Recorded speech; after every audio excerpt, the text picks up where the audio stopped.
গায়ে হলুদের আগের দিন নিজের হবু বর আর নিজের আপন ছোট বোনকে একত্রে ঘনিষ্ঠভাবে এক আবাসিক হোটেলে ঢুকতে দেখে থমকে গেল অপর্ণা। আগামীকাল তার গায়ে হলুদ, সেই উপলক্ষে কিছু প্রয়োজনীয় সরঞ্জাম কেনার উদ্দেশ্য এদিকটায় এসেছিল মেয়েটা। কিন্তু এখানে এসে সে যে এমন এক দৃশ্যের সম্মুখীন হবে কল্পনাও ভাবতে পারেনি। আচ্ছা, সে কি ভুল দেখছে? হয়তোবা তাই। তার ভালোবাসার আরমান, যার সাথে পুরো 3টা বছর প্রণয়ের সম্পর্কে আবদ্ধ থেকেছে, সে কিনা এইভাবে ঠকাবে তাকে। তাছাড়া সাথে যে মেয়েটা রয়েছে অরিন, সে তার একমাত্র ছোট বোন। নিজের বড় বোনের সাথে এত বড় একটা প্রতারণা নিশ্চয়ই সে করবে না। অপর্ণা পলক ঝাপটালো, চোখ খুলে আবারও দেখার চেষ্টা করলো সম্মুখের দিকে। হৃদয়টা কম্পিত হলো মেয়েটার। না, সে ভুল দেখছে না, ঠিকই তো দেখছে। ওই তো তার ছোট বোন অরিন, যার কোমর পেঁচিয়ে ধরে রেখেছে তারই হবু বর আরমান। দুজনে হেসে হেসে কিছু একটা বলছে আর এগিয়ে যাচ্ছে হোটেলের ভেতরের দিকটায়। সম্মুখের এমন দৃশ্য যেন মাথাটা ঘুরে উঠল অপর্ণার। এত কিছু দেখেও কেন যেন নিজের চোখকেও বিশ্বাস করে উঠতে পারছে না অপর্ণা। মেয়েটা বড্ড ভালোবাসে যে আরমানকে। হতে পারে কোনো কারণে তাকে নিয়েই অরিন আর আরমান দেখা করতে এসেছে। এভাবে সবটা না জেনে কারো সম্পর্কে নিশ্চয়ই কিছু ভেবে নেওয়াটা ঠিক নয়। অনেক সময় চোখের দেখাতেও ভুল থাকে। অপর্ণা পিছু নিল আরমান আর অরিনের, ঢুকলো হোটেলের ভেতরে। এদিকে ওদিক চোখ বুলিয়ে খুঁজতে শুরু করলো আরমান আর অরিনকে, কিন্তু কোথাও পেল না। এর মধ্যেই একজন হোটেল কর্মী এগিয়ে এলো অপর্ণার পানে। নম্র কণ্ঠে বলল, আপনার জন্য কি করতে পারি ম্যাম? অপর্ণা কিছুটা অধৈর্য হলো হোটেল কর্মী ছেলেটাকে শুধালো, আরমান মানে এইমাত্র একজন লোক একটা মেয়েকে নিয়ে ভেতরে ঢুকলো, উনি কোথায়? অপর্ণার কথায় ভ্রু কুঁচকালো হোটেল কর্মী। অতঃপর বলল, কোন লোক ম্যাম? এখানে তো অহরহ অনেকেই আসে। অপর্ণা দ্রুত তার কাঁধে ব্যাগটা ঘেঁটে নিজের মোবাইল বের করলো। সেখানে আরমান এবং অরিন দুজনের ছবি দেখিয়ে বলল, এনারা কোথায়? এনারা তো তাদের রুমে গেছে। অপর্ণা অবাক হলো, অবাক কণ্ঠে বলল, তাদের রুম? জি ম্যাম, ওনারা মাঝে মাঝে এখানে আসেন দুজন, একসাথে সময় কাটায় আবার চলে যায়। এইটুকু বলেই থামলো হোটেল কর্মীটি। অতঃপর আবার বলল, ওনারা স্বামী স্ত্রী বোধ হয়। সেই পরিচয়ই তো থাকে এখানে, স্বামী স্ত্রী। অপর্ণার পায়ের নিচ থেকে যেন মাটি সরে গেল। হৃদয়টা জ্বলে উঠল দুর্বার গতিতে। যার সাথে কাল বাদে পরশু বিয়ের কথা অপর্ণার, আর এখানে এসে কিনা শুনতে হচ্ছে সেই একই লোক তার ছোট বোনের স্বামী। তবে তার সাথে 3 বছরের সম্পর্ক, ভালোবাসা, সবটাই কি মিথ্যা ছিল? সবটাই অভিনয়? অজান্তেই অপর্ণার চোখ দুটো ভরে উঠল নোনা জলে। আরমান তাকে এইভাবে ঠকালো? যদিও আগে অনেকের কাছে শুনেছিল আরমান ছেলেটা ভালো নয়, কিন্তু অপর্ণা বিশ্বাস করেনি। তাদের ভালোবাসায় তখন যে সে অন্ধ হয়ে গিয়েছিল। কিন্তু অরিন, সে তো তার নিজের ছোট বোন, নিজের রক্ত, সে কিভাবে ঠকালো অপর্ণাকে? অপর্ণার অগোচরে তার নিজের সবচেয়ে কাছের দুজন মানুষ আজ এতটা বাজেভাবে ঠকালো তাকে। দহনের আগুনে হৃদয় জ্বলে উঠল অপর্ণার। সম্মুখে যাওয়ার আর শক্তি পেল না মেয়েটা। শরীর ভেঙে আসছে যেন তার। হৃদয়টা ভারী হয়ে উঠছে পাথরের ন্যায়। সেই ভার বহন করতে অসক্ষম হওয়ায় ওই স্থানে বসে পড়ল অপর্ণা। হকচকিয়ে উঠল হোটেল কর্মী ছেলেটি। সাথে সাথে সে এগিয়ে এলো অপর্ণার পানে। অস্থির কণ্ঠে শোধালো, কি হয়েছে ম্যাম, আপনি ঠিক আছেন তো? অপর্ণা চোখ তুলে তাকালো হোটেল কর্মীর পানে। কোনো ক্রমে বলল, আমার শরীরটা হঠাৎ অসুস্থ লাগছে, আমাকে একটু রিকশায় তুলে দেবেন? ছেলেটা অপর্ণাকে ধরে তুললো, আস্তে ধীরে নিয়ে এলো হোটেলের বাইরের দিকে। একটা রিকশা ডেকে তুলে দিল তাতে। ক্ষণিক সময় পরই অপর্ণা বাড়িতে ফিরল। বাড়ির মধ্যে ঢুকতেই তার মা ছুটে এলো। কিছুটা ঝাঁঝালো কণ্ঠে বলল, কাল গায়ে হলুদ, তার মধ্যে কোথায় গিয়েছিলি তুই? এই সময়ে কই একটু রূপচর্চা করবি তা না, টই টই করে রোদে ঘুরে বেড়াচ্ছিস। অপর্ণা যেন শুনলো না মায়ের কথা, জবাবও দিল না কোনো। নীরবে নিঃশব্দে মূর্তির ন্যায় হেঁটে গেল নিজ কক্ষের পানে। কক্ষে ঢুকে আলতো হাতে দরজাটা আটকে দিল। অতঃপর এগিয়ে গেল আয়নার দিকে। আয়নায় নিজের প্রতিবিম্বকে খুঁটিয়ে খুঁটিয়ে দেখতে শুরু করলো। অরিনের থেকে কোন অংশে খারাপ সে, যে কারণে তাকে কঠিনভাবে ঠকে যেতে হলো ভালোবাসার কাছে? না, অরিনের থেকে কোনো অংশে খারাপ নয় সে, যে কারণে তাকে কঠিনভাবে ঠকে যেতে হলো ভালোবাসার কাছে। না, অরিনের থেকে কোনো অংশে খারাপ নয় সে, অরিনের থেকে গায়ের রং উজ্জ্বল, তার চেহারার কাঠামোও ভালো। শুধুমাত্র অরিন অতি আধুনিক আর চঞ্চল, যা অপর্ণার চারিত্রিক বৈশিষ্ট্যের বিপরীত। সে একটু সেকেলে আর ঠান্ডা ধাঁচের নারী। অপর্ণার মনে পড়লো আগে আরমান প্রায়ই বলতো, তুমি আর অরিন দুজন আপন বোন দেখে মনেই হয় না। অরিন মেয়েটা কতটা আধুনিক এবং স্মার্ট, আর তুমি বড্ড সেকেলে। কথাটা কখনো কানে নেয়নি অপর্ণা। এই ঠান্ডা আর সেকেলে ধাঁচের জন্যই সে সর্বদা পছন্দনীয় ছিল সকলের কাছে। অথচ সেই সকলের পছন্দের কারণটাই আজ নিজের ভালোবাসার কাছে ঠকিয়ে দিল তাকে।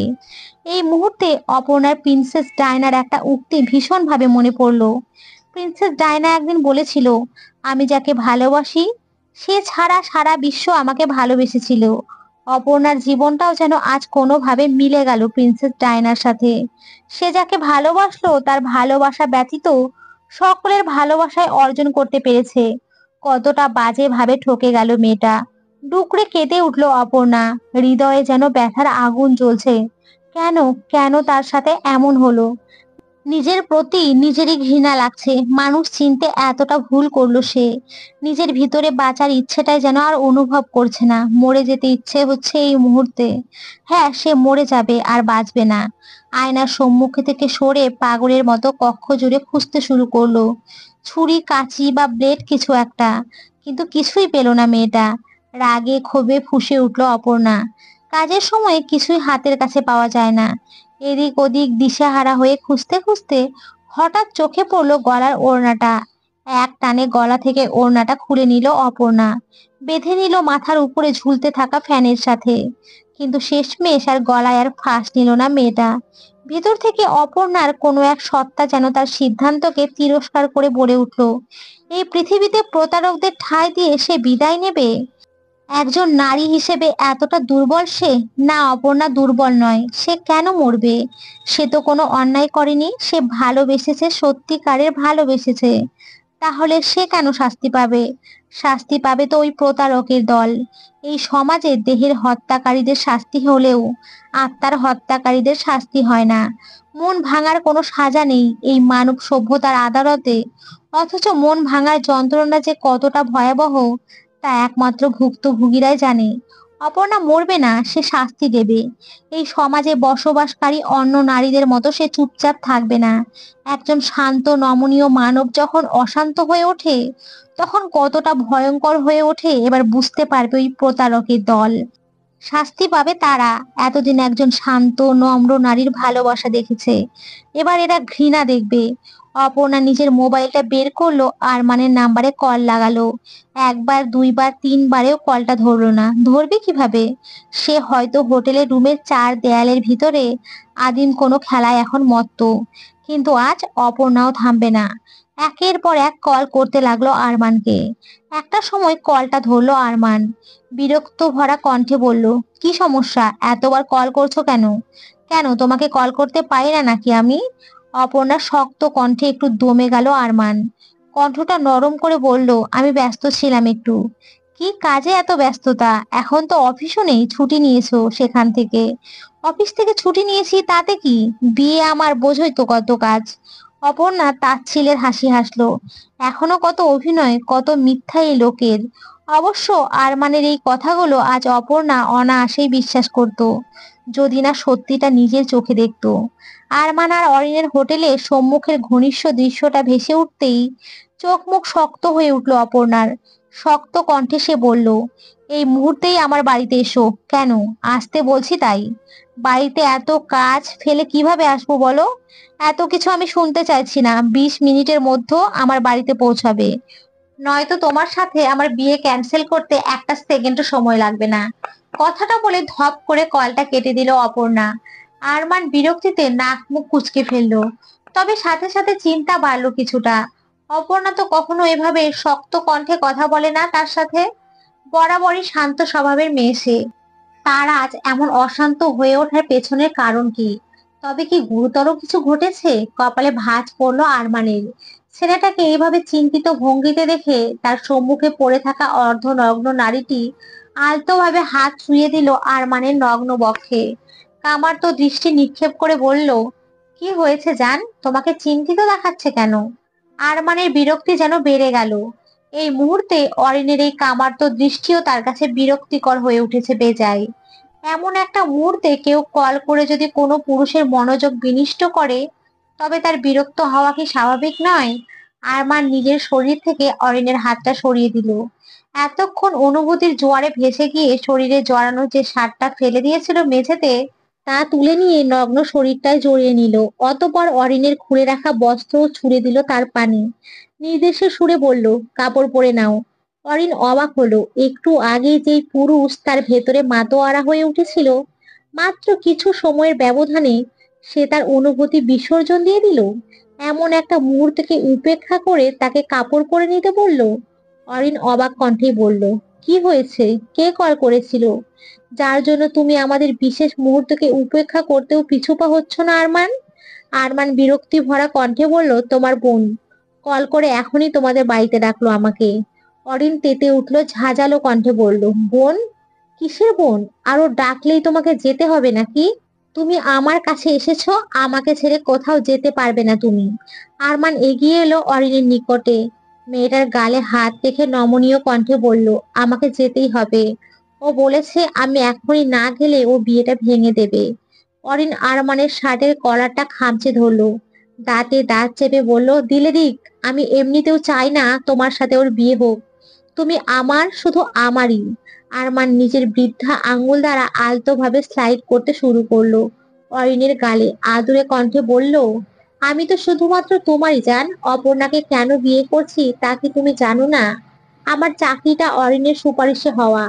তাছাড়া তোমার বোন কোম্পানির ভালো পোস্টে আছে, ব্যাংক ভর্তি করেছে টাকায়, একটা ফ্ল্যাটও কিনেছে, যেখানে আমরা বিয়ের পরে থাকবো বলে ঠিক করেছি। তবে এসব কিছুই করেছে সে তার নিজের নামে। বিয়েটা হোক, সবকিছু হাতায়, তারপর না হয় ওকে ছুঁড়ে ফেলে দেবো জান। আর তোমাকে বিয়ে করে আমার সাথে নিয়ে যাব। অরিন গলে গেল, মাথা রাখলো আরমানের বক্ষে। ছেলেটার বক্ষে নাক ঘষতে ঘষতে বলল, সত্যি বলছো তো তুমি? আরমান অভয় দিল, আদুরে কণ্ঠে বলল, একদম। খানিক পরে আরমান পৌঁছালো অপর্ণার বাড়িতে। অপর্ণা যেন আগে থেকেই বসার কক্ষে বসেছিল আরমানের অপেক্ষায়। ছেলেটা বাড়ির ভেতরে ঢুকতেই উঠে দাঁড়ালো সে। ঠোঁটের কোণে হাসি ফুটিয়ে বলল, এসে গেছো তুমি আরমান? এসো এসো, বসো। আরমান এগিয়ে গিয়ে বসলো বসার কক্ষের সোফায়। অপর্ণা তাকালো আরমানের ঘেমে যাওয়া মুখ পানে। ছেলেটা তাড়াহুড়ো করে আসতে গিয়ে ঘেমে নিয়ে একসা একদম। অপর্ণা কয়েকটা টিস্যু এগিয়ে দিল আরমানের পানে, কোমল কণ্ঠে বলল, ঘেমে গেছো একদম, মুছে নাও। আরমান টিস্যু নিল, কপালের ঘাম মুছতে মুছতে বলল, ডেকেছো কেন? তোমাকে ভীষণ দেখতে ইচ্ছে হচ্ছিল তাই। আরমান যেন এবার চরম বিরক্ত। ঘাম মোছা বাদ দিয়ে সে বিরক্তি ভরা কণ্ঠে অপর্ণাকে শুধালো, এর জন্য এতটা জরুরি ভাবে আসতে বললে আমাকে? তোমাকে দেখার চেয়ে জরুরি আমার কাছে আর কি থাকতে পারে আরমান? যাক, বাদ দাও সেসব কথা। এখন বলো তো, আমি তোমাকে 20 মিনিটের মতো আসতে বললাম, আর তুমি 20 মিনিটের মধ্যে চলে এলে। কিন্তু আমার জানা মতে তোমার বাড়ির দূরত্ব তো আমার বাসা থেকে প্রায় 1 ঘন্টার। আরমান অপ্রস্তুত হলো। একটু আগে মুছে যাওয়া কপালে বিন্দু বিন্দু ঘাম জমতে শুরু করলো আবারও। তাড়াহুড়োতে সময়ের কথা তো একদম ভুলে গিয়েছিল সে। এখন কি বলবে অপর্ণাকে? মনের মধ্যে কিছু একটা ভেবে চট করে ছেলেটা বলল, আসলে আমি তোমার বাসার কাছে ছিলাম, একটা কাজে এসেছিলাম এদিকটাই। অপর্ণা অবাক হওয়ার ভান ধরলো, অবাক সুরেই বলল, আমার বাসার কাছে এসে তুমি আমার সাথে না দেখা করে চলে যেতে চাইছিলে? এটা কিন্তু মোটেই ঠিক না আরমান। আরমান হাসলো, কণ্ঠটা একটু স্বাভাবিক করার চেষ্টা করে বলল, আরে না, তোমার সাথে দেখা করেই যেতাম। কাজ শেষ করেই কল করতাম তোমাকে, কিন্তু তার আগে তুমি কল করলে। অপর্ণা তাচ্ছিল্যের হাসি হাসলো। চোখ মেলে খানিক সময় নিয়ে দেখলো তাকে ঠকানো এক মিথ্যাবাদী পুরুষকে। হঠাৎ মেয়েটার চোখ আটকে আরমানের গলায় ভেসে ওঠা তাজা কিছু দাগে। স্পষ্ট খামচির দাগ মনে হচ্ছে, একটু আগেই দিয়েছে কেউ। অপর্ণার হৃদয়ে ব্যথার ঝড় উঠলো আবারও। মেয়েরা আর যাই পারুক না কেন, নিজের ভালোবাসার মানুষকে অন্য কারোর সাথে ভাগ করতে পারে না কখনো। আরমান হয়তো তাকে ভালোবাসেনি কখনো, তাকে ঠকিয়েছে, কিন্তু সে তো ভালোবেসেছে। বুকের মধ্যে তীব্র দহনের অনল চেপে রেখেই ঠোঁটে হাসি ফুটিয়ে তুলল অপর্ণা। কণ্ঠে অস্থিরতার ভাব ফুটিয়ে বলল, তোমার গলায় ওটা কিসের দাগ আরমান? আরমান অপ্রস্তুত হলো আরো, কুলকুল করে ঘামতে শুরু করলো। কি উত্তর দেবে সে এখন? সে দাগ তো অরিনের দেওয়া। মনে মনে অরিনকে 2-4টা গালি দিল ছেলেটা। ওই মেয়েটাই দাগ না বসালে তো অপর্ণার এমন প্রশ্নের মুখোমুখি হতে হতো না তাকে। আচ্ছা, মেয়েটা কি এখন তাকে সন্দেহ করবে? না, অপর্ণাকে কিছুতেই সন্দেহ করতে দেয়া যাবে না। আরমান আমতা আমতা শুরু করলো। তবে সে কিছু বলার আগে অপর্ণা বলল, নিশ্চয় বিড়ালে খামচি দিয়েছে তোমার ঘাড়ে, তাই না? আরমান আপ্লুত হলো। যাক, তার কাজটা সহজ করে দিল অপর্ণা। নয়তো সে ঠিক কি উত্তর দেবে ভেবেই পাচ্ছিল না। আরমান তাল মিলালো অপর্ণার কথার সাথে। ঠোঁট টেনে হেসে বলল, হ্যাঁ হ্যাঁ, বিড়ালই দিয়েছে। মাকে কতবার বলেছি বাসায় বিড়াল পালনের দরকার নেই কোনো, তাও মা বিড়াল পালবেই। আর এখন তার বিড়ালের ভুক্তভোগী হতে হচ্ছে আমাকে। আরমানের কথার মধ্যেই অরিন ঘরে ঢুকলো সদর দরজা দিয়ে। অপর্ণা তাকালো সেদিকে। মেয়েটা ঠিকই জানে আরমান এবং অরিন হোটেল থেকে একসাথেই ফিরেছে, কিন্তু কেউ যেন তাদের ধরতে না পারে, তাই একজন আগে বাড়িতে ঢুকেছে আর অন্যজন পরে। এখনও কত লুকোচুরি এদের। হাসি পেল অপর্ণার, তবে হাসল না সে, বরং অরিনের পানে তাকিয়ে তীক্ষ্ণ কণ্ঠে বলল, হাতের নখগুলো কেটে ফেলিস অরিন, বিড়ালের মতো বড় এবং সুচালো হয়ে গেছে। কারো ঘাড়ে বা গলায় খামচি দিলে দাগ পড়ে যাবে তো। অপর্ণার হঠাৎ এমন কথায় হকচকিয়ে উঠল অরিন আরমান দুজনেই। তার মধ্যে আরমানের অবস্থা বেশি শোচনীয়। তবে কি অপর্ণা ধরে ফেলল তাদের কারসাজি? বুকটা ধরপড় করে উঠল আরমানের।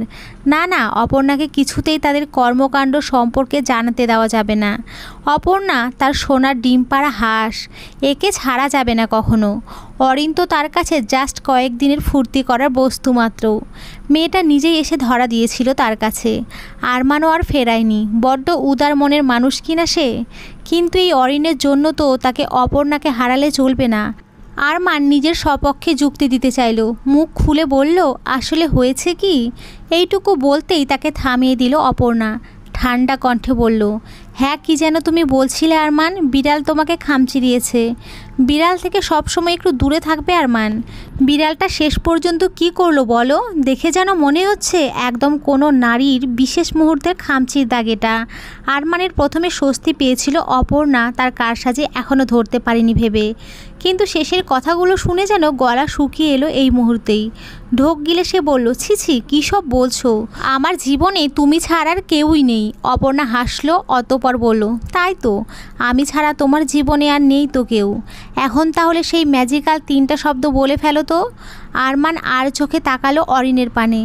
মেয়েটা এখনও দাঁড়িয়ে আছে আগের স্থানেই, রক্তবর্ণ চোখ নিয়েই দেখে যাচ্ছে আরমান এবং অপর্ণাকে। আরমান আমতা আমতা শুরু করলো, ইতস্তত করে বলল, অরিন আছে, ও থাকলে কি? ছোট বোন আমার, তুমি বলে ফেলো।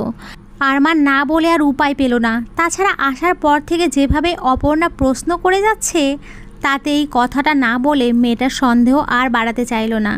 তপ্ত নিঃশ্বাস ফেলে আরমান বলল, আমি তোমাকে ভালোবাসি অপর্ণা। এভাবে নয়, একদম অনুভূতি নিয়ে প্রথম দিনের মতো বলো। কেন আমি এইমাত্র যেভাবে বললাম তাতে কি কোনো অনুভূতি ছিল না? আমি অনুভব করিনি। আরমান বিরক্ত হলো, তবে বিরক্তি সে প্রকাশ করল না। নিজেকে ধাতস্থ করে মৃদু কণ্ঠে বলল, ভালোবাসি ভালোবাসি, তোমাকে ভীষণ ভালোবাসি অপর্ণা। অপর্ণা বাঁকা হাসলো, ঘাড় ঘুরিয়ে তাকালো অরিনের পানে। রাগে ক্ষোভে মেয়েটার মুখখানা জ্বলে উঠেছে যেন। চোখ দিয়ে মনে হচ্ছে অগ্নি বর্ষণ করবে এক্ষুনি। বিশ্বাসঘাতক বোনের এমন অবস্থা দেখে মনে মনে শান্তি পেল অপর্ণা। আরমানের দিকে তাকিয়ে বলল, এবার তাহলে এসো তুমি। আরমানও আর বসলো না। সে অপর্ণার সম্মুখ থেকে যত তাড়াতাড়ি যেতে পারবে ততই যেন বাঁচে। এমনিও মেয়েটার কথাগুলো আজ যেন অন্য দিনের থেকে একটু ভিন্ন ছিল, যা আগে কখনো অনুধাবন করেনি আরমান। শোনা যায় প্রিন্সেস ডায়নার স্বামী প্রিন্স চার্লস যেদিন তার পরকীয়ার কথা স্বীকার করেন ডায়নার কাছে, ডায়না সেদিন চার্লসের নিকট থেকে নিজ পরকীয়ার কথা শোনার পরে ব্ল্যাক একটা গাউন পরে লন্ডনের একটি প্রোগ্রামে যান। সেই ব্ল্যাক গাউনটা রিভেন্স ড্রেস নামে পরিচিত। ডায়না সেদিন তার পার্সোনাল মেকআপ আর্টিস্টকে নাকি বলেছিলেন, আমাকে আজকে সবচেয়ে সুন্দর লাগাতে হবে, যেন আমাকে দেখে দুনিয়া বুঝতে পারে আমাকে আমার স্বামী পছন্দ করেনি, এই জন্য আমি দায়ী নয়, আমি সবচেয়ে বেস্ট, এবং আমাকে হারানোর জন্য সে নিজেই দায়ী, কারণ সে আমার মতো সবচেয়ে সুন্দর নারীকে ছেড়ে অন্য কোনো নারীর কাছে গিয়েছে। এবং সেই দিন সেই পার্টিতে ডায়নার রূপের ঝলকে আসলে চারপাশ আলোকিত হয়েছিল। অপর্ণা অনেকটা ডাইনার দেখানো পথে অনুসরণ করলো। আজ গায়ে হলুদ যে তার। বেশ উচ্চমানের মেকআপ আর্টিস্ট ডেকে বসে পড়ল তার সম্মুখে। অতঃপর বলল, মেকআপ আর্টিস্ট সত্যিই সুন্দর করে সাজিয়ে দিল অপর্ণাকে। কাঁচা হলুদ রঙের শাড়িতে ঢেকে দিয়েছে মেয়েটার ফর্সা দেহখানা। কাঁচা ফুলের গহনা জড়িয়েছে তার উপরে, চুলগুলো আবার খোপা করে তাতেও গাজরা জড়িয়েছে। মুখে মেকআপ প্রসাধনীর সাথে গাঢ় লাল টকটকে লিপস্টিক। যখন মেয়েটা নতুন এই রূপে উপস্থিত হলো গায়ে হলুদের আসরে, তখন যেন বাচ্চা বুড়ো সকলেরই তাক লেগে গেল মুহূর্তেই। সবাই যেন হাঁ হয়ে গেল অপর্ণার রূপের ঝলকানিতে। শরীরে কাঁচা ফুলের সমারোহে মেয়েটাকে ফুলপরির থেকে কোনো অংশে কম লাগছে না আজ। আরমান নিজেও যেন আজ দগ্ধ অপর্ণার রূপের আগুনে। এত দিন ধরে মেয়েটার সাথে সম্পর্ক তার, অথচ মেয়েটার যে এত রূপ জানতই না সে। অবশ্য জানবেই বা কীভাবে? মেয়েটার দিকে সে কি ভালোভাবে তাকিয়ে দেখেছে কখনো? শুধুমাত্র নিজের স্বার্থের জন্য সম্পর্কটা রেখে গেছে। তবে না, আজ আরমান বেশ অনুধাবন করতে পারছে অপর্ণার সাথে সম্পর্কটা তার জন্য আশীর্বাদ। স্বার্থ তো আগেই দিয়েছে, সাথে একজন সুন্দরী স্ত্রীও দেবে। আরমান নিজের সৌভাগ্যের উপরে হাসলো। ততক্ষণে অপর্ণাও গিয়ে বসলো স্টেজে আরমানের পাশে।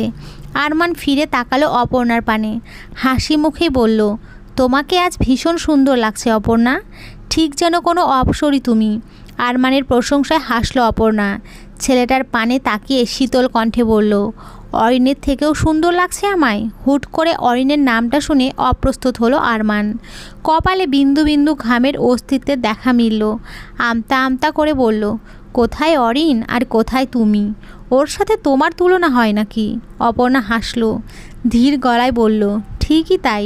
ওই যে দেখছো অরিনের শরীরে জড়ানো আজকের লেহেঙ্গাটা, ওটাও আমার টাকায় কেনা। ওর অতি আধুনিক হওয়ার জন্য পার্লারের পেছনের প্রতি মাসের যে টাকাটা খরচ হয় সবটাই আমার দেওয়া। ওর সকল শখ পূরণের পেছনের খরচটা কিন্তু আমার। তুমি হঠাৎ আমাকে এসব কথা বলছো কেন? না, বিয়ের আগে আমার সম্পর্কে সবটা জানিয়ে রাখতে চাইলাম তোমার নিকটে, তাই আর কি। লাল নীল সবুজ বাতি দ্বারা সেজে উঠেছে পুরো বাড়ি। চারিদিকে গিজগিজ করছে জনমানবে। অপর্ণা আরমানের সাথে বসে রয়েছে বিয়ের আসরে। আর একটু পরে বিয়ের কার্যক্রম শুরু হবে। অপর্ণা আজও নিজেকে ঠিক গতকালের মতোই সর্বাধিক সুন্দরভাবে সাজিয়েছে। বিয়েতে আসা সকলেই যেন অপর্ণার রূপের প্রশংসায় পঞ্চমুখ। আরমানের বাড়ি থেকে বরযাত্রী হিসেবে যারা যারা এসেছিল তারাও সকলে প্রশংসায় ভাসিয়ে দিয়েছে আরমানকে। বেশ অনেকক্ষণ অপেক্ষা করে এবার আরমান তাড়া দিল বিয়ের। হাসলো অপর্ণা। আরমানের পানে তাকিয়ে বলল, এত তাড়া কিসের? সবুর করো আর একটু, তোমার জন্য সারপ্রাইজ আছে। আরমান উৎসুক হলো, কৌতূহলী ভঙ্গিতে প্রশ্ন করলো, কী সারপ্রাইজ? অপর্ণা জবাব দিল না আরমানের প্রশ্নের, বরং এদিক ওদিক তাকিয়ে ডাক দিল অরিনকে। তাদের সম্মুখে বিশাল এক কাপড় দেখিয়ে বলল, কাপড়টা সরিয়ে দে তো। অরিন কাপড়টা সরিয়ে দিল। তার পিছন থেকে বেরিয়ে পড়ল বিশাল এক পর্দা। সকলে উৎসুক হয়ে তাকালো সেই দিকে। অপর্ণা হেসে একজনকে আদেশ দিল পর্দায় কিছু দেখানোর জন্য। খানিক বাদেই পর্দায় ভেসে উঠতে শুরু করলো আরমানের সাথে অপর্ণার প্রেমের শুরু থেকে কিছু ছবি। কখনো দুজনের একসাথে হাঁটা, একসাথে রেস্টুরেন্টে খাওয়া, ফুচকা খাওয়া, ইত্যাদি ইত্যাদি। আরমান আবেগ আপ্লুত হলো। অপর্ণার পানে তাকিয়ে বলল, ধন্যবাদ তোমাকে আমাকে এতটা বিশেষ অনুভব করানোর জন্য। অপর্ণা ঘাড় ঘুরিয়ে তাকালো আরমানের পানে, একটু হেসে আবার তাকালো পর্দার দিকে। একটু পরেই পর্দায় সকলের সম্মুখে ভেসে উঠতে শুরু করলো অরিন আর আরমানের আপত্তিকর মুহূর্তের কিছু ছবি এবং ভিডিও ক্লিপ। হোটেল কক্ষে অরিন আর আরমানের অন্তরঙ্গ মুহূর্তের দৃশ্যগুলো। সাথে সাথে উপস্থিত সকলের চোখ বড় বড় হয়ে গেল। আরমান আর অরিনও অপ্রস্তুত হয়ে পড়ল বেশ। বিন্দু বিন্দু ঘামের অস্তিত্ব ঘটল তাদের কপালে। অপর্ণা এগুলো পেল কোথায়? তাদের সম্পর্কে জানলো কিভাবে? চারিদিকে ছিছি পড়ে গেল। আরমান চিৎকার করে উঠল, চিল্লিয়ে বলল, এসব মিথ্যে, এসব মিথ্যে। কথাটুকু বলেই আবার ফিরে তাকালো অপর্ণার পানে। অস্থির হয়ে বলল, আমাকে ফাঁসানো হয়েছে অপর্ণা, আমি এর কিছুই জানি না। আমি তো তোমাকে ভালোবাসি, শুধু তোমাকে। অপর্ণা হাসলো। বসা থেকে উঠে দাঁড়িয়ে হেঁটে গেল অরিনের সম্মুখে। তাচ্ছিল্যর হাসি এসে বলল, দেখলি অরিন, যার জন্য নিজের বোনকে, নিজের রক্তকে ঠকালি, সে আজ এখনও এতগুলো মানুষের সম্মুখে দাঁড়িয়ে আমাকে ভালোবাসার দাবি করছে, আর তোর বিষয়টা নিতান্তই মিথ্যা বলে কেটে পড়তে চাইছে। অরিন এক কোণে দাঁড়িয়েছিল চুপচাপ। এভাবে সে ধরা পড়ে যাবে বুঝতে পারেনি। তাছাড়া তার ব্যক্তিগত ছবিগুলো তো এখন জনসম্মুখে। অপমানের লজ্জায় বাঘ হারিয়ে নিশ্চুপ ছিল সে। অবশ্য সে কী বা বলবে? এসব দৃশ্যের পর আর কি বলার থাকতে পারে তার নিজের সপক্ষে? হাজার হলেও সে একজন মেয়ে। অপর্ণা মৃদু ধাক্কা দিল অরিনকে, শক্ত কণ্ঠে বলল, কেন ঠকালি আমাকে? কি ক্ষতি করেছিলাম আমি তোর?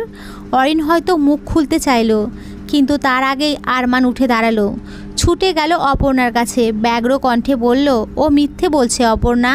এসব ওর কারসাজি। বিজ্ঞান এবং প্রযুক্তির যুগে আজকাল সবই সম্ভব। ও নিশ্চয়ই প্রযুক্তির সাহায্যই অন্য কারো সাথে মিলে এসব করে, সেখানে আমার মুখ বসিয়ে দিয়েছে।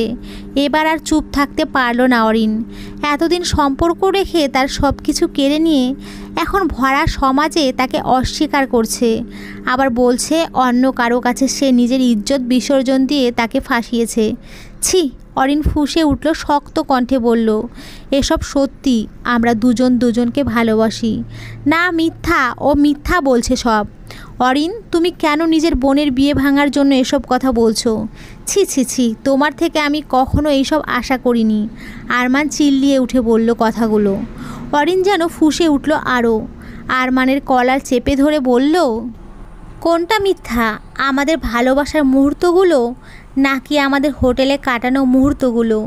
এই তুমি আমাকে দিনের পর দিন ভোগ করেছো, আর এখন বলছো আমি মিথ্যে, আমি তোমাকে ফাঁসাচ্ছি?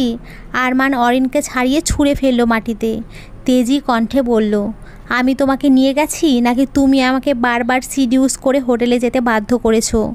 ভুলে যেও না, আমি তোমার কাছে আগে আসিনি, বরং তুমি আমার কাছে ভালোবাসার দাবি নিয়ে আগে গিয়েছিলে। অপর্ণা হাসলো, আরমানের দিকে তাকিয়ে বলল, একটু আগেই না বললে সব মিথ্যা? আমার বোন তোমাকে ফাঁসিয়েছে। আরমান হক চকালো। এভাবে রাগের মাথায় সে সব বলে ফেলল। এবার তো ফেঁসে গেল। না না, এভাবে অপর্ণাকে হারিয়ে যেতে দিবে না সে। অপর্ণাকে হারালে তার সব কিছু হারিয়ে যাবে। আরমান ব্যস্ত হয়ে হাত ধরল অপর্ণার, বোঝানোর ভঙ্গিতে বলল, আসলে আমি বুঝতে পারিনি এই মেয়েটা কিভাবে যেন ওর ফাঁদে ফেলেছিল আমাকে। নয়তো আমি তো তোমাকেই ভালোবাসি বলো, সেখানে ওর কাছে কেন যাব? অপর্ণা আরমানের হাত থেকে নিজের হাত ছাড়িয়ে নিল। তীব্র ক্রোধে ঠাস করে একটা থাপ্পড় মারল আরমানের গালে। অগ্নিঝরা কণ্ঠে বলল, হাউ ডেয়ার ইউ! তোমার সাহস হলো কী করে তোমার ওই অপবিত্র নোংরা হাত দ্বারা আমাকে স্পর্শ করার? আরমান গালে হাত দিল। ভেতরে ভেতরে তীব্র ক্রোধে ফেটে পড়ল। অপর্ণাকে পাওয়ার আশায় হজম করে নিল সবটা। বেহায়ার মতো আবারও হাত ধরে অনুনয় করতে গিয়েছিল অপর্ণাকে। ঠিক তখনই তার গালে আবারও সজোরে থাপ্পড় পড়ল, তবে এবার কোনো শক্তপোক্ত পুরুষালী হাতের থাপ্পড়। গালে হাত দিয়ে থাপ্পড় দাতার পানে তাকালো আরমান। চোখ পড়ল অপর্ণার বাবা আমজাদ হোসেন আর মাকে। লোকটা তখন পর্দায় মেয়ে আর মেয়ে জামাইয়ের প্রেমময় মুহূর্তগুলো দেখে একটু কেটে পড়েছিল। এমন ভরা সমাজে মেয়ের বাবার দাঁড়িয়ে দাঁড়িয়ে এসব দৃশ্য নিশ্চয়ই কাম্য নয়, কিন্তু তারপর যে এত কিছু ঘটে যাবে তিনি ভাবতেই পারেননি। আমজাদ হোসেন রক্তচক্ষু নিয়ে তাকিয়ে আছে তার পানেই। আরমান একটু সাহস করে পা ধরতে গেল আমজাদ হোসেনের। পা ধরে বলল, আমি ভুল করে ফেলেছি বাবা, দয়া করে আমাকে মাফ করে দিন। আমজাদ হোসেন এক প্রকার লাথি মেরে নিজের পা থেকে সরিয়ে দিল আরমানকে। কঠিন কণ্ঠে বলল, তুই ভাবলি কি করে তোর মতো একটা ছেলেকে আমি মাফ করে দেব আর আমার মেয়েকে বিয়ে দেব? কথাটা বলেই আমজাদ হোসেন ক্ষিপ্ত দৃষ্টিতে তাকালো অরিনের পানে।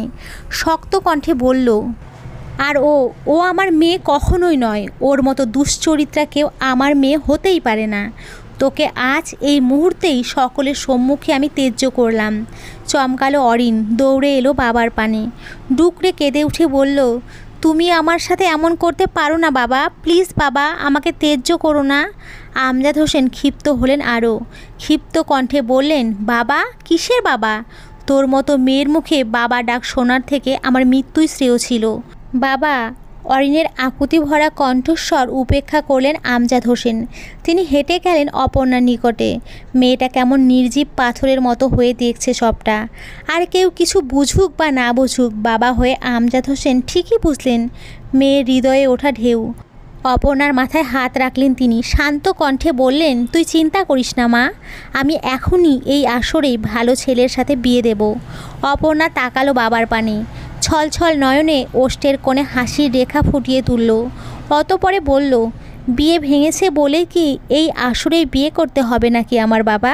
যাক না কিছু বছর, নিজেকে গোছায়, আরও একটু মানুষ চিনতে শিখি, তারপর না হয় আবার ভাববো বিয়ের কথা। এইটুকু বলেই থামলো মেয়েটা। অতঃপর আবার বলল, আজ এই আসরে না হয় তোমার ছোট মেয়ে আর আরমানের বিয়েটাই দিয়ে দাও। আরমান বিয়ে করতে চাইল না অরিনকে, কিন্তু এত প্রমাণের পর বিয়ে না করেও উপায় নেই তো। অপর্ণা নিজে দাঁড়িয়ে থেকে বিয়ে দিল আরমান আর অরিনের। বিয়েটা শেষ হতেই বাঁকা হাসলো অপর্ণা। আরমানের পানে তাকিয়ে বলল, এতগুলো দিন আমার সাথে প্রেমের অভিনয় করলে, আমার বোনের সাথে মিলে আমার সাথে প্রতারণা করলে। তোমার এই প্রতারণার জন্য একটা সুন্দর উপহার আছে আমার তরফ থেকে তোমার জন্য। আরমান ভয় পেল অপর্ণা আবার কি উপহার দেবে তাকে। জীবনে কম পাপ তো সে করেনি। অপর্ণা আর অরিনকে ছাড়াও একাধিক সম্পর্কে জড়িয়েছে সে। ছেলেটা ভয়ার্ত কণ্ঠেই বলল, কি? অপর্ণা শাড়ির আড়াল থেকে একটা কাগজ বের করে দিল আরমানের পানে। সহস্য বলল, অনেক দিন থেকেই অফিসের মালিক তোমাকে চাকরি থেকে বের করে দিতে চেয়েছিল। এতদিন শুধুমাত্র আমার সুপারিশে দেয়নি, তবে এখন আবার আমার সুপারিশেই তোমাকে চাকরি থেকে বের করে দেওয়া হলো। আরমান আতঙ্কিত হলো। এই মুহূর্তে চাকরি হারালে সে কোথায় যাবে? হুট করে চাকরি কোথায় পাবে? নিজের চাকরি বাঁচাতে অন্য পন্থা অবলম্বন করতে চাইল আরমান। অরিনকে কাজে লাগিয়ে বলল, তুমি এটা করতে পারো না অপর্ণা। আমি তোমার বোনকে বিয়ে করেছি, আমার চাকরি গেলে তোমার বোনই না খেতে পেয়ে মরবে। সাথে সাথেই হো হো করে হেসে উঠল অপর্ণা। হেসে বলল, কে বোন? দুঃখিত, আমার কোনো বোন নেই। আর একটা কথা মনে রেখো, তোমায় ভালোবেসে যদি আমি তোমার জীবন সাজিয়ে দিতে পারি, তবে আবার তোমায় ঘৃণা করে তোমার জীবন কেড়েও নিতে পারি। এ তো সামান্য চাকরি মাত্র। কথাগুলো বলেই চোখ মুখ শক্ত করল অপর্ণা। কঠিন কণ্ঠে বলল, এই মুহূর্তে তোমার স্ত্রীকে নিয়ে আমার বাড়ি থেকে বেরিয়ে যাও। আরমান, আমি তোমাদের দুজনের মুখও দর্শন করতে চাই না আর। আরমান দাঁড়িয়ে দাঁড়িয়ে আর অপমান সহ্য করল না। অরিনকে সাথে নেওয়ার ইচ্ছে না থাকলেও নিয়ে গেল। অপর্ণার ইচ্ছে ছিল বিয়ের পরে শুধুমাত্র সে আর আরমান এক গাড়িতে যাবে। তেমন প্রস্তুতি নিয়েই এসেছিল সে। মোট 5টা গাড়ি এনেছিল তারা। বাকি 4টায় বরযাত্রীতে আসা সকলে বসলো, আর অন্যটায় আরমান আর অরিন শুধু। মাঝপথে গিয়ে কি হলো জানা নেই। বরযাত্রীদের বাকি গাড়িগুলো ঠিক থাকলেও আরমানের গাড়িটা দুর্ঘটনাবশত ব্রেক ফেল করে পড়ল খাদে। গুরুতর আহত হলো আরমান আর অরিন। সময় নিয়ে দুজনে সুস্থ হলেও আরমানের 2টো পাই কেটে নেওয়া হলো সেদিনের দুর্ঘটনায়। আর অরিনের গায়ে লাগলো অপয়া অলক্ষীর তকমা। সেই তকমা নিয়েই দাসীর মতো দিনের পর দিন পড়ে থাকতে হচ্ছে শ্বশুরবাড়ি নামক জেলখানায়। উঠতে বসতে কথা শুনতে হচ্ছে শ্বশুরবাড়ির ছোট বড় সকলের। আচ্ছা, সেই দিনের গাড়ি ব্রেক ফেল করে খাদে কি সত্যিই দুর্ঘটনাবশত পড়েছিল, নাকি কেউ প্রতারকদের কঠিন সাজা হিসেবে ইচ্ছাকৃতভাবে গাড়ির ব্রেক ফেল করিয়ে রেখেছিল? তো বন্ধুরা, আজকের এই গল্পটি এই পর্যন্তই। তোমরা সকলে খুব ভালো থেকো, সুস্থ থেকো। সকলকে অসংখ্য ধন্যবাদ। নমস্কার বন্ধুরা, ভালো থেকো।